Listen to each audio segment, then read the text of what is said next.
asa jadi nyari dan orang itu nepi asapna jika kita kuatin anu ayeuna tina cabra kaluar tina kulumutna udah cahaya anu sumorot tina socaan jeung akal. Enggak bener jadi panyari geuning panyari keur banget kuring anu cek batur mah ngalaka ilmu saur bapana irung jeung kalis kuring teh nyeples pisan kana pangambu jeung kening manga ari gado mah ngalaka nin diri kuring naon deui mun jiga mamah teh nya nya ieu jeung buku jiga kembar nah kuring jeung mamah teh tah kalapang abang jana ngalaka bapak malah lebah lempang mah cekik pisan pada nganggaret lain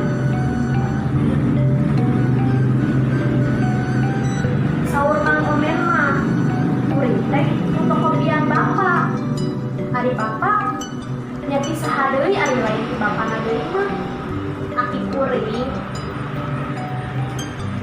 cenah eta oge dahulu mah fungsi tepat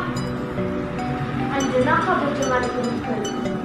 mugia tetapi iman Islam mah dikasih ku Gusti Nu Maha Suci amin.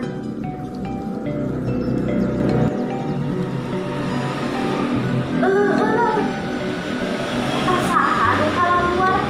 cuma kalangan bener kuring malah ieu tinggal lobaan amun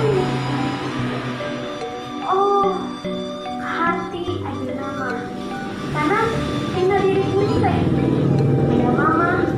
aya bapak aya aki aya enin aya buyut aya balo aya kaluput nya aya walungan cinta anu ngembat panjang deui panjang pisan kariwatan abad-abad kahirupan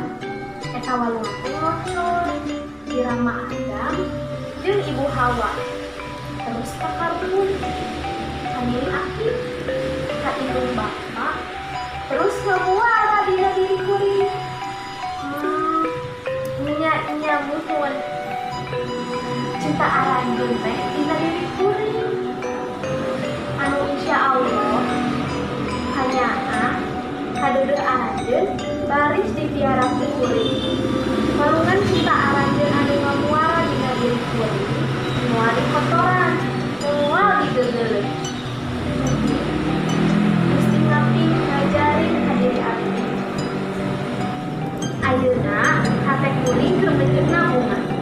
cinta mekar dina dada bareng jeung jarawat anu melengkung dina ieu terang-terang terus kembangan terus buahan eta walungan cinta nu ngamuara dina diri kuring keun cenah ngamalir terus ka anak incu buyut bau terus nepi katurunan numpang jauhna ancen kuring bajuang sakuat tanaga sangkan eta kasucian wahangan cinta teh ngamalir nepi ka samudra rahmat pangeran insyaallah nya jarawat beuki